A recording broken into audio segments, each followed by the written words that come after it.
Meus irmãos e minhas irmãs, antes de mais nada, antes de qualquer coisa, se vocês ouvirem o galo cantar, vocês não se, ó, não fiquem, é, pode tirar um pouquinho o foco, né? Mas eu crio galinhas, então o galo, ele gosta de cantar bastante, né? Mas de antemão eu quero desejar a você saúde, paz e bem. Durante a semana eu não tive condições de postar o material que eu queria para vocês, que é esse que eu vou postar agora. Eu espero que você faça muito bom uso dele. Eu espero que todos os conteúdos você esteja assistindo, porque isso é muito importante. Nós vamos programar o mês de setembro dentro das nossas limitações e possibilidades e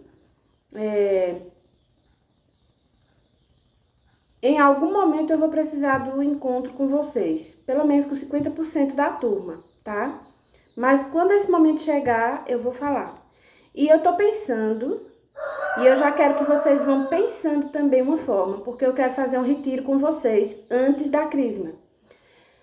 Para eu combinar essa data, eu vou falar com o nosso pároco, que é o Padre Heleno, para poder ver que dia pode acontecer a cerimônia de Crisma, se ainda vai ser em 2021 ou se a gente vai arrastar um pouquinho mais. Se a gente arrastar um pouquinho mais, maravilha, porque nunca é demais falar sobre Jesus e conversar com vocês. Conhecendo as pessoas como eu conheço, que estão na catequese, né, de Crisma. Então, nunca vai ser demais me comunicar com vocês, falar com vocês de Jesus e principalmente da terceira pessoa da Santíssima Trindade, que é aquela que vai incorporar a vida de vocês e que vai fazer com que vocês sejam aquilo que Jesus pediu que fôssemos, sal da terra e luz do mundo. Jesus pediu isso pra gente. É fácil ser sal da terra e luz do mundo? Muitas vezes não. Mas o foco hoje não é ser sal da terra e luz do mundo. Falaremos disso no momento oportuno. Porém, volto à nossa fala anterior. Eu preciso de uma data, né, que o padre, vou conversar com ele em momento oportuno e vou comunicar a vocês o dia que haverá esse retiro, esse encontro, que vai ser uma tarde, né? Eu preciso, se você trabalha, né, eu direi com antecedência, isso aí é fato. Se você trabalha, você tenta negociar com seu chefe, né, uma folga, uma forma, porque isso é importante, gente. Nada é nosso. Eu acho que é melhor até dizer assim, nada é nosso. Tudo é do Pai. Então, o nosso emprego é do Pai, a nossa vida é do Pai, as nossas finanças pertencem ao Pai, os nossos filhos, ou os nossos cônjuges, ou os nossos pais, ou aquelas pessoas que nos amam e que nós amamos, são do Pai. Até quem nos odeia é do Pai. Então, tudo que o Pai Celeste, Deus, pessoa primeira da Santíssima Trindade nos dá, não é propriedade nossa, é para que a gente administre. Se for bens, a gente administra, a gente é comedido, a gente se controla. E se for pessoas, a gente tem que ter cuidado para administrar nossas emoções, tentando seguir o caminho de Jesus. Então, nada é nosso. Então, quando eu disser com muita antecedência, porque eu farei isso, você pode negociar com o seu chefe. Olha, eu poderia receber uma meia folga hoje, porque hoje é o meu retiro. Eu vou fazer crisma e eu preciso desse retiro. Já foi virtual a maioria do tempo, né? A maior parte do tempo foi virtual. Então, a catequista, ela pede a minha presença, depois a gente negocia, eu reponho a folga de alguém, eu não sei como você fará, né? E não sei, você de repente talvez treme de medo do seu chefe, mas aí você pede ao chefe dos chefes, ao Espírito Santo, que coloque as melhores palavras na sua boca, que o Espírito Santo barganhe com o seu chefe por você. Que São Miguel Arcanjo, que a gente vai entrar no mês dos anjos, nós vamos falar muito sobre os anjos, barganhe por você. Esse é o ponto. E eu preciso dessa troca física e emocional com vocês. porque é muito bom a educação à distância, a internet ajudou muito nossa vida, mas a gente precisa do tete a tete. Você sabe que a gente precisa, né, disso. Quando a gente tem o nosso encontro presencial, vai apenas uma aluna, porque ela é adolescente e ela não tem a demanda que vocês, demais catequizantes, têm, de trabalhar e muitas vezes ao fim de semana num turno longo. Tá tudo bem, mas no dia do retiro eu quero ela e quero vocês, certo? Eu preciso. Aliás, eu não. Jesus precisa. Crisma é como eu sempre digo, você está dando um atestado de que você quer permanecer católico, católica. Então, no dia do retiro, desse sim para Jesus. Ele vai abrir caminho onde não existe caminho, assim como Deus abriu o mar para Moisés e os hebreus passarem e escaparem do faraó. Tá combinado? Vamos começar esse encontro com oração, pedindo justamente a terceira pessoa da Santíssima Trindade, o Espírito Santo, para que ele venha e que esse encontro possa ser produtivo para você e para mim. Vamos lá? Em nome do Pai, do Filho e do Espírito Santo. Amém. Vinde, Espírito Santo, enchei os corações dos vossos fiéis e acendei neles o fogo do vosso amor. Enviai, Senhor, o vosso Espírito, e tudo será criado, e renovareis a face da terra. Oremos. Ó Deus, que instruíste os corações dos vossos fiéis com a luz do Espírito Santo, fazei que apreciemos retamente todas as coisas segundo o mesmo Espírito. Gozemos sempre da sua consolação, por nosso Senhor Jesus Cristo, na unidade do Espírito Santo. Amém. Pai nosso que estás no céu, santificado seja o vosso nome, venha a nós o vosso reino, seja feita a vossa vontade, assim na terra como no céu. Pão nosso de cada dia nos dai hoje. Perdoai-nos as nossas ofensas, assim como nós perdoamos a quem nos tem ofendido. E não nos deixeis cair em tentação, mas livrai-nos do mal. Amém. Ave Maria, cheia de graça, o Senhor é convosco. Bendita sois vós entre as mulheres. Bendito é o fruto do vosso ventre, Jesus. Santa Maria, Mãe de Deus, rogai por nós, pecadores, agora e na hora de nossa morte. Amém. Santo anjo do Senhor, meu zeloso guardador, se a ti me confiou a piedade divina, sempre me rege, me guarde, me governe, ilumine. Amém. Em nome do Pai, do Filho e do Espírito Santo. Amém. Meu querido catequizando, já que nós vamos dar um sim à nossa igreja e sabendo que muitos de nossos irmãos protestantes são equivocados ao dizerem que saíram da religião católica porque na evangélica conheceram Jesus e outrora não. Vamos conhecer um pouquinho de Jesus hoje?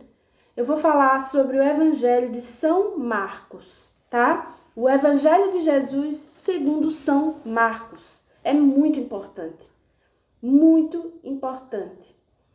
O Evangelho de São Marcos, ele é constituído de 16 capítulos. Deixa eu só confirmar com vocês, mas a Bíblia não mente jamais, né? São Marcos, ele é composto de 16 capítulos. Essa é a catequese da semana inicialmente. Eu proponho a você a ler o Evangelho de São Marcos, todos os 16 capítulos. É muito pouco, gente. Se você olhar, se você for ler, você não gasta uma hora lendo o Evangelho de São Marcos. E é um evangelho muito rico. Vamos ver por quê? Marcos é família. Ele fala muito no contexto da família. Então, o Evangelho de Marcos é o mais breve dentre os três sinóticos. Entre os três evangelistas, Marcos é o mais resumido, é o mais sucinto, é o mais breve. Porque ele visa responder 3 perguntas. Quem é Jesus? Qual é a sua missão?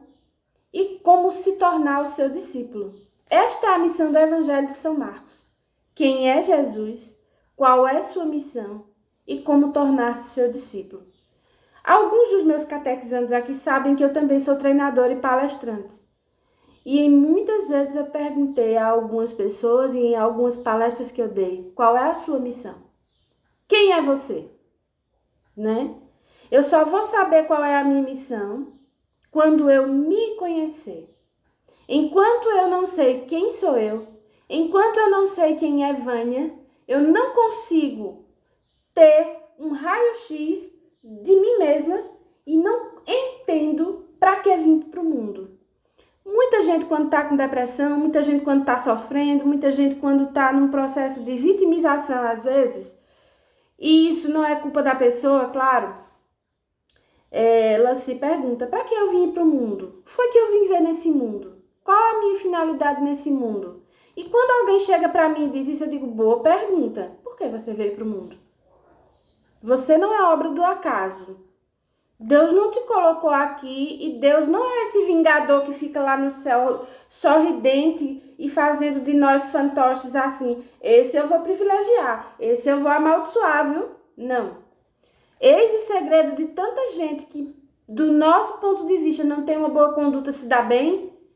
Por quê? Deus não é um tirano que fica privilegiando uns e açoitando outros, não. Isso é coisa do ser humano.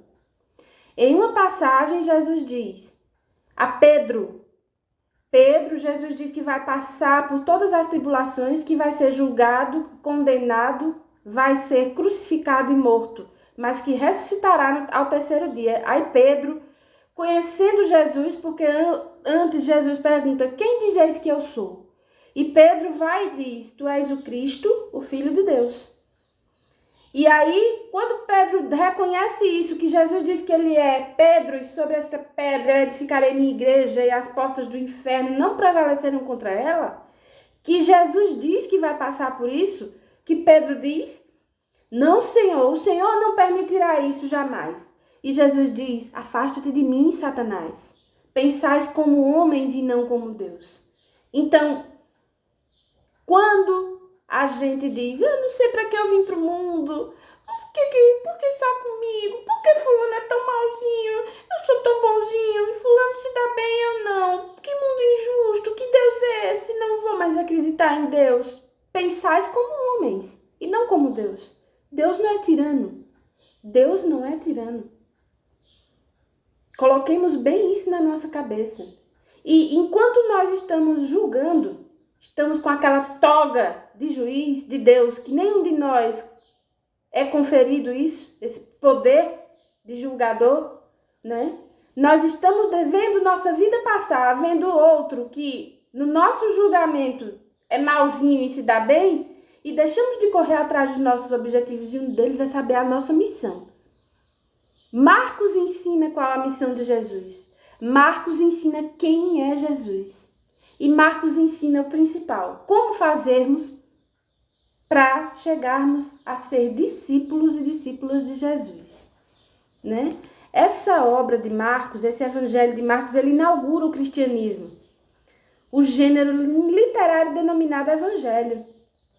Veja a importância do evangelista Marcos para nós cristãos católicos. Talvez os evangélicos nem isso eles tenham noção, gente. Porque muitos deles estão atrelados à lei de Moisés ainda, ao Antigo Testamento, ao pai Abraão. E Jesus fica onde, gente? Jesus é o novo Adão. João Batista foi o último profeta, foi que batizou Jesus Cristo. E dali começou a vida pública de Jesus, abolindo tantas leis de Moisés. Mas algumas denominações, alguns neopentecostais, alguns protestantes continuam na vibe de Salomão, na vibe de Abraão. Não estou desmerecendo os patriarcas de forma alguma, mas entre eles e a pessoa de Jesus existe muita diferença. Jesus é o próprio Deus. Eles se curvam diante de Jesus, não é? Então, na transfiguração de Jesus, quem apareceu do lado dele? Moisés e Elias, em reverência.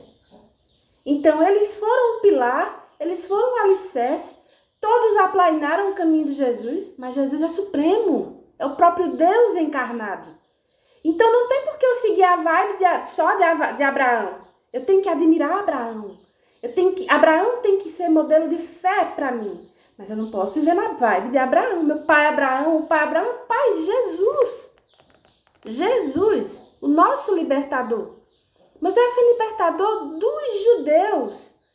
E pai Moisés até os dias de hoje da religião judaica. Não estou fazendo discriminação religiosa aqui não, tá? Estou explicando que nós católicos devemos ter uma postura firme em posição a esse questionamento. Jesus é supremo, Jesus revolucionou tudo, Jesus mudou tudo. Eu acho que revolucionar talvez nem seja a palavra, Jesus ressignificou tudo aquilo que foi dado a Moisés. Então não existe justificativa de eu viver presa no Novo Testamento, cumprindo as leis do Novo Testamento. Eu miro para o Velho Testamento.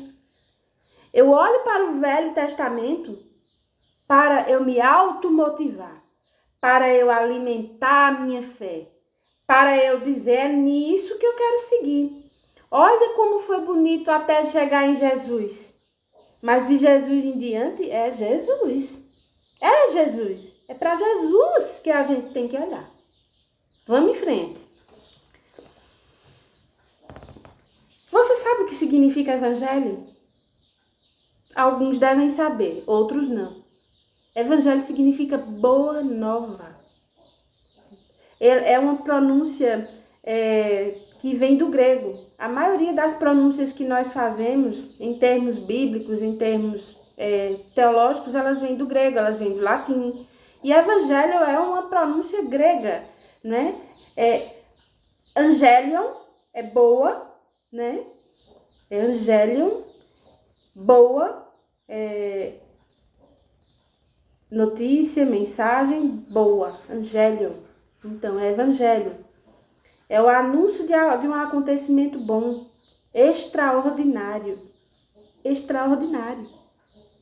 Tudo que há no Velho Testamento é lindo, mas depois de Jesus é extraordinariamente lindo. Incomparável. Incomparável. Todas as mulheres do Evangelho santas antecederam a nova Eva Maria. E Maria reúne de todas as mulheres do Antigo Testamento todos os requisitos. Em Maria reside os de Sara, reside os de Ana, reside os de Joquebede, reside o de Rebeca, reside o de Raquel. Em Maria está tudo, Ruth, Judite. Todas elas têm uma história. Mas Maria é a junção de todas elas numa só. Então, por que ficar focado só no Antigo Testamento? Fazendo dele o seu pilar e norte? Não. Faça do seu pilar católico o Novo Testamento. É a nova aliança do novo Adão, que é Jesus Cristo, né? Os primeiros cristãos assumiram e utilizaram o termo Evangelion, para definir o evento Jesus Cristo na sua totalidade. Evangelion é a mensagem salvífica, anunciada oralmente e tem seu início na vida e obra de Jesus, pois ele é a boa notícia do Pai revelada aos homens. Assim, no início, a pregação da igreja não dizia respeito a uma notícia deixada por escrito, mas era transmissão de experiências que brotou da fé dos apóstolos, que conviveram com pessoas e participaram das palavras e das obras de Jesus de Nazaré. Tudo que contém os 4 evangelhos, exceto o de Lucas, e eu digo já por quê, se você não souber, mas os 3 evangelhos, Mateus, Marcos e João, eles conviveram tete a tete com Jesus. Eles andavam com Jesus. Eles viam os milagres e prodígios. Eles ouviam as parábolas. Eles viam as atitudes.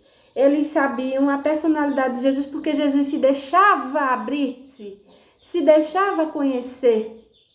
Muitas vezes nós não fazemos isso.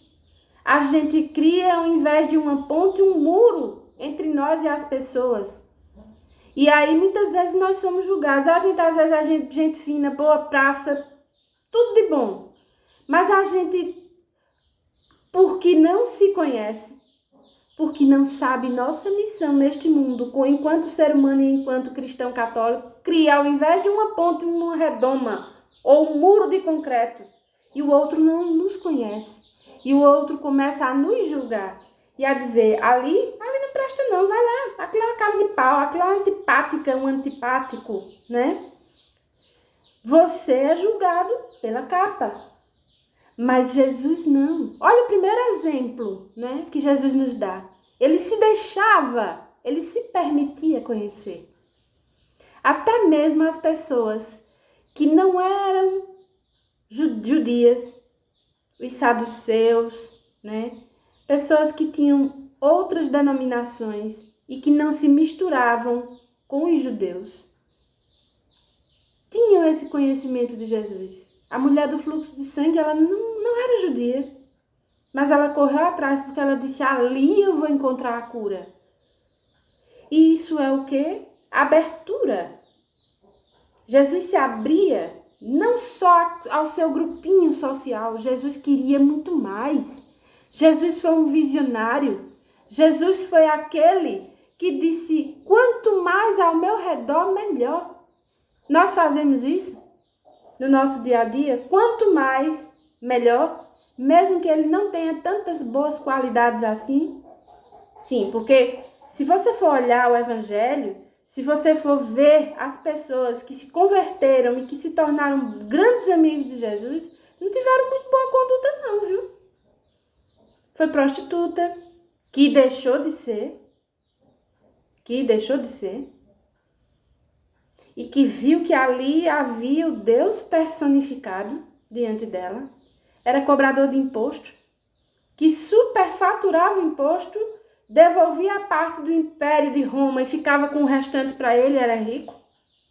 Levi, que se tornou Mateus, depois da conversão, depois de conhecer Jesus, porque ele era aberto ao conhecimento, porque ele se conhecia o suficiente para se deixar conhecer, que ele tinha uma missão, e ele queria expandir essa missão, não podia ficar nele, não podia morrer nele quando ele ascendesse ao céu, tinha que ficar, e hoje milhões e milhões e milhões e milhões difundem a palavra de Deus. Veja o projeto audacioso de Jesus, que ele conseguiu com sucesso. Jesus não veio para falhar. Jesus não falhou nem para a morte. Nem a morte foi capaz de vencer Jesus. Esse prêmio ele garantiu a gente. A morte, né? Então, o Novo Testamento conhece somente o Evangelho e não o seu plural, evangelhos. Evangelho é sempre uma única realidade. É uma pessoa em sua vida e ministério, Jesus Cristo. Morto e ressuscitado, anunciado e testemunhado aos homens. E quem diz isso não sou eu, é Romanos capítulo 1, versículo 1 ao 7.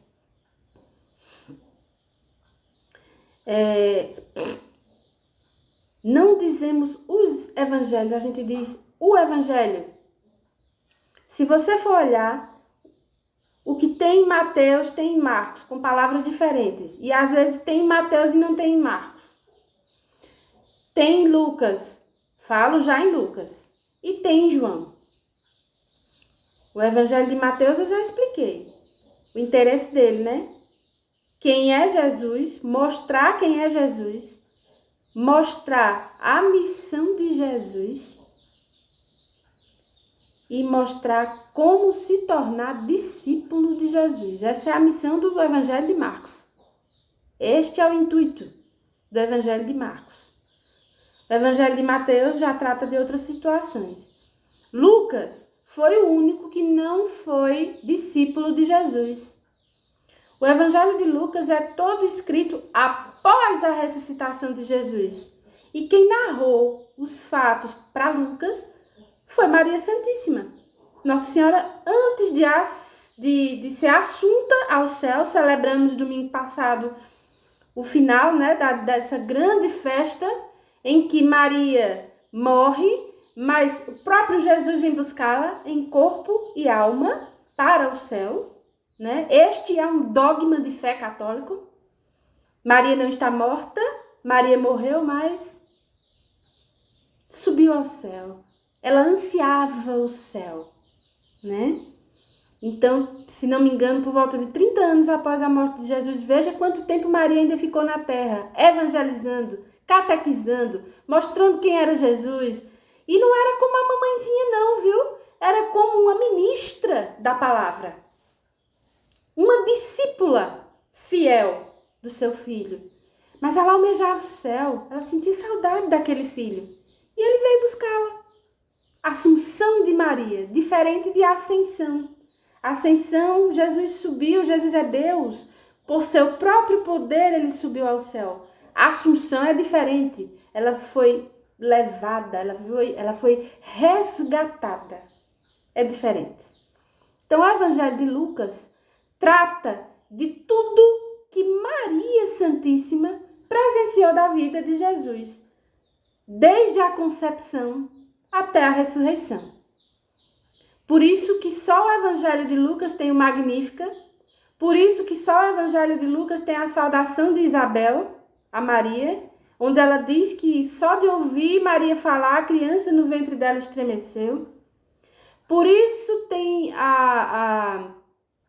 o Magnífica, que eu já falei, características da vida de Jesus muito peculiares que só alguém muito íntimo dele poderia passar para Lucas. Lucas era médico, tanto que no dia de São Lucas é comemorado o dia do médico. Lucas era médico, mas ele se apaixonou por aquele homem que arrastou multidões e que mesmo depois que ele morreu e que soube do milagre da ressurreição, ele disse: eu tenho que conhecer alguém que fale mais desse homem para mim, porque eu quero segui-lo. É claro que ele se relacionou com provavelmente João, que foi quem tomou conta de Maria Santíssima. Jesus, no alto da cruz, diz: eis aí tua mãe, a João, o discípulo que ele mais amava. Então, claro que Lucas teve contato com João. É claro que provavelmente pode ter tido contato com Mateus e com Marcos. Mas o pilar do Evangelho de Lucas é Maria Santíssima, narrações de Maria, possivelmente de João também. Então, ele é mais voltado para a parte pessoal da vida de Jesus. Jesus menino, né? A perda e o encontro no templo, a espada de dor que transpassaria a alma de Maria, que foi o profeta Simeão que disse a ela na apresentação a Jesus no templo. Os outros evangelistas não sabem dessas coisas, mas Maria sabia. Ela guardava tudo no seu coração e ela abriu o coração para Lucas. Então, Evangelho de Lucas, ele é todo mariano, eu posso até dizer assim. Evangelion é uma pregação oral e eficaz. É uma palavra viva que deve ressoar ao mundo de forma agradável e eloquente a quem a escuta. Não deve ser uma coisa bitolada, ler por ler. Leia e deguste. Esse é o seu compromisso dessa semana que entra, tá? A partir de amanhã, domingo, dia 29, até o próximo sábado, porque quem for presencial eu vou cobrar, tá? Quem for presencial eu vou cobrar e eu vou cobrar de qualquer jeito. Você tem que me mandar no privado. Você tem que dar um jeito de dizer a sua vivência com o Evangelho de Marcos, tá? Então, em linhas gerais, a passagem do âmbito oral escrito constituirá uma fase sucessiva ocorrida depois de uns 30, 40 anos após o evento da Páscoa de Jesus. Eles vivenciaram tudo e eles refletiram muito, eles pregaram muito para poder botar em prática. Vocês pensam que quando foi logo Jesus morrendo, vamos escrever logo o Evangelho aqui? Não. Eles vivenciaram tudo, eles experienciaram tudo, eles foram pregar o Evangelho a toda criatura, que foi um pedido de Jesus, e de ir pregar o Evangelho a toda criatura, a boa nova. E aí, depois dessa experiência, Porque a gente só pode falar com propriedade e se tornar autoridade quando a gente vive aquela experiência. Enquanto a gente vive de teoria, nós não nos tornamos autoridade. O evangelho, ele sobrevive e sobreviverá até a consumação dos séculos, porque eles viveram com Jesus, sofreram sua morte, celebraram sua ressurreição, foram expandir a palavra ao mundo para poder terem a maturidade de, depois de sentir fase por fase dessa experiência crística, pegarem uma pena e começar a escrever. Então, não é uma coisa que se deu automático. Eu estou vendo Jesus ressuscitar, vamos escrever agora. Vamos isso, o primeiro milagre, curou um paralítico, né? Respondeu ali uma indagação dos judeus que vieram botar ele à prova. Não é assim, gente. Eles viram Jesus e eles também foram provados. Daí a autoridade. Por que o evangelho tem tanta autoridade? Porque primeiro é a pessoa de Jesus. Maior autoridade não existe. Segundo, eles viveram na pele. Então eles tiveram autoridade para falar tudo o que eles falam, cada um nos seus escritos, né? Evangelho é a boa notícia anunciada pelo próprio Jesus aos ouvintes da sua época. Você vai encontrar isso em Marcos capítulo 1, versículos 14 e 15. E, paralelamente, em Lucas, que eu citei, capítulo 18, versículo 19. Evangelho é o próprio Jesus, conteúdo do anúncio e pessoa se interrelacionam. Você vai conferir isso em Marcos capítulo 8, versículos 35. Por que é que eu estou pedindo para ler Marcos todo? Porque aí você vai entender isso tudo que eu estou falando agora. Porque se você não ler, não vai passar de um blá blá blá aqui, meu. Leia! É apaixonante ler Marcos. Marcos é apaixonante. Você vai se viciar. E você vai dizer, é nesta religião, é por isso que eu quero fazer a crisma. Evangelho é a pregação dos apóstolos sobre Jesus e sua obra salvífica. E isso está contido em Atos dos Apóstolos, capítulo 28, versículo 31. E em Colossenses, capítulo 1, versículo 26 e 27. Tudo é a mesma mensagem. Eles ensinam tudo o que diz respeito ao Filho de Deus, a partir da sua vitória sobre a morte, sua ressurreição e a ascensão aos céus. Isso é muito bonito, minha gente. É fabuloso. É a passagem do anúncio oral para as palavras. É a vivência de Jesus na prática passada para o papel. Isso é evangelho.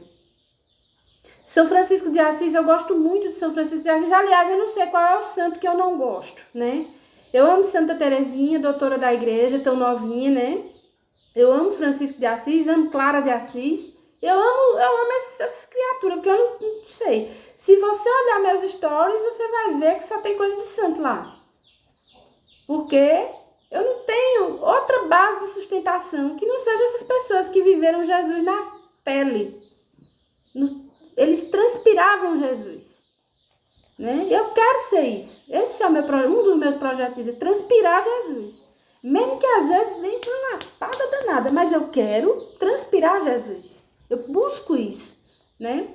E eu quero despertar você para isso. Transpire Jesus. Como, Vânia? Leia Marcos. Leia Marcos. Experimenta.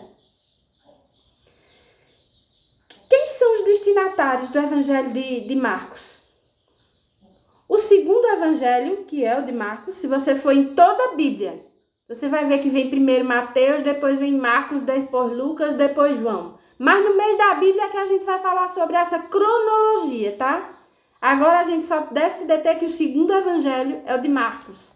Ele foi escrito para convertidos pouco familiarizados com o ambiente e com as tradições judaicas, porque Jesus não pediu que levássemos o evangelho a toda criatura? Então toda criatura mesmo. Gregos, troianos, não tinha, africano, não tinha que expandir. Asiáticos, tinha que expandir. Então, muitas vezes, a pessoa se apaixonava por aquele conteúdo, mas não sabia como viver, porque não tinha aquela crença, não tinham aqueles costumes. Então, o Evangelho de Marcos foi direcionado para essas pessoas. Elas não eram judaicas, elas não conheciam a tradição deles, mas elas queriam transpirar Jesus. Então, o destinatário do Evangelho de Marcos são essas pessoas. Aqueles convertidos novatos que não sabem por onde eu começo. Como é que eu faço? Tem Marcos lá, tem Marcos aqui, ó. Tem Marcos aqui para você, né? Degustar. Durante essa semana. Não custa nada, gente. Não custa nada. E vai enriquecer tanto tua vida. Tu vai melhorar profissionalmente. Tu vai melhorar tuas relações. Porque tu vais descobrir quem é Jesus. Qual a sua missão. E como se tornar discípulo dele. E quando a gente muda, tudo à nossa volta muda. Não pense nunca que o que você precisa é que o outro mude. Nunca, viu? Vai quebrar a cara. Já digo logo, a catequista já vai logo dizendo de cara. Vai quebrar a cara. Se você esperar que a mudança aconteça vinda do seu chefe, do seu marido, da sua esposa, dos seus filhos, do seu patrão, né? Dos governos, eu estou pluralizando porque eu não tenho bandeira, não devo a nenhum deles. Então eu posso dizer, dos governos que passaram, que estão e que passarão e que virão. Seja você a mudança que o mundo precisa. Madre Teresa de Calcutá. O que é que eu faço? Ame sua família. Foram perguntar a ela, o que é que eu faço para mudar o mundo, Madre? Porque viam ela engajada em obras sociais, acudindo as pessoas que estavam ali na podridão e ela tirando, né? Ou tentando tirar, né? O que é que eu faço? Ela disse, vá para casa e ame sua família. Esse foi o exemplo que ela deu, né? Ela entendeu o Evangelho de Marcos. Ela entendeu. Se Teresa entendeu, Teresa de Calcutá, Santa Teresa de Calcutá, se Santa Teresinha, tão novinha, 22 aninhos apenas, entendeu tudo de Jesus, por que você não? Desligue-se do barulho do mundo, sai um pouquinho do celular, assista a catequista, aí depois desliga e vai ouvir a palavra que liberta, a palavra que salva. Catequese da semana, a partir do dia 29, até o próximo sábado, Evangelho de São Marcos na ponta da língua. Eu quero um resumo do Evangelho de São Marcos. O que foi que você aprendeu com Marcos? Você aprendeu a ser discípulo de Jesus? O que é que você precisa fazer para se tornar um discípulo de Jesus? Eu não estou brincando, é tarefa, tá? Eu gosto que meus catequizandos escrevam. Então, meus queridos catequizandos, eu encerro esse encontro de catequese, desejando a você que você leia. Leia Marcos com carinho.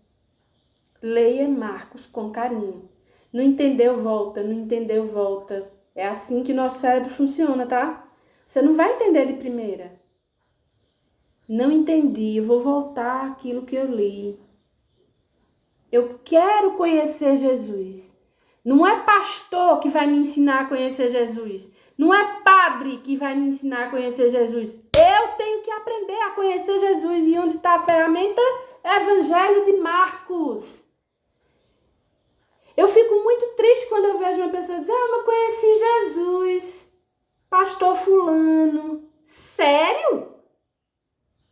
Sério mesmo? jeito, não. Os nossos sacerdotes, eles têm um papel fundamental. Eles já são a representação de Jesus aqui na Terra. Eles fazem homilias que nos interiorizam. Tem uns que, quando a gente vai à missa, a gente diz, eita, essa lapada foi para mim hoje, eu precisava ouvir isso, né? É dom do Espírito Santo. Eles foram preparados, eles estudaram para isso. Mas a conversão é de você. Não é ninguém de fora que vai lhe converter, não. É você que vai se converter. E você não precisa migrar, ser apóstata, de sair da sua igreja católica, a barca de Pedro, para ir para qualquer lugar, não. Vá à Santa Missa. Eu vou à missa e eu vou prestar atenção. Qual é o catequizando que está indo para a missa? A gente não pode se abraçar, mas a gente pode se cumprimentar. Eu quero que você me cumprimente na missa. Eu quero ver você na missa. No dia que eu for, eu vou avisar. E quem não pode ir quem é meu catequizando, mas não é da comunidade, como tem muitas pessoas, mande uma foto de você na missa. Eu quero uma foto sua na missa. Bote no grupo do WhatsApp. Preciso ver você na missa. Eu preciso de você na missa. Olha, Padre Pio, eu sou devota e filha espiritual do Padre Pio. Sabe o que o Padre Pio disse um dia? Eu vou dizer do meu jeito, tá? Padre Pio falou que se as pessoas soubessem o significado da missa, não tinha polícia que desse conta das igrejas, do tumulto que ia ser das pessoas buscando o sacramento da Eucaristia. Vá à missa, meu irmão, minha irmã. Meu catequizando não ir para a missa. Agora eu vou fazer feito Padre Arlindo de Tamandaré. Mas, menino, não quero saber disso. Deixemos a preguiça de lado. Ah, eu não posso ir na comunidade Frei Galvão, não. Tira uma foto, vá para a igreja onde você puder ir. Mas vá à missa. É outra atividade que eu preciso. Semanalmente, viu? A foto ou a sua presença é semanal que eu peço. Tá? Que é para que nossos encontros comecem a ter sentido. Porque eu não sei até agora, até ontem fez sentido para você. Eu só vou saber na prática. Seja discípulo de Jesus. Leia o Evangelho de Marcos todo, como diz o bom nordestino de cabo a rabo. E faça o resumo, diga o que lhe cativou em Marcos. E vá à celebração eucarística. Eu preciso de você, enquanto comunidade Frei Galvão, eu preciso de você lá. Ah, não comunguei ainda não tem problema, você vai ouvir a homilia, você vai ouvir a proclamação da palavra do Santo Evangelho de Nosso Senhor Jesus Cristo, proferida pelo sacerdote. Vá! E como esse vídeo ele vai ficar aberto um tempo, você que não é meu catequizando de Cristo, mas é inscrito no canal, não deixe de ir na celebração eucarística, não. Não invente desculpa, não. A vida é uma velhinha. E vai ter muito valor para nós. Todas as missas que nós participamos em vida, elas valem muito mais. É claro que as missas para os nossos entes queridos valem. Mas aquela que, enquanto a gente está aqui na terra, a gente vai, tem um valor imensurável, porque a gente está comungando de Jesus. Corpo e sangue, alma e divindade.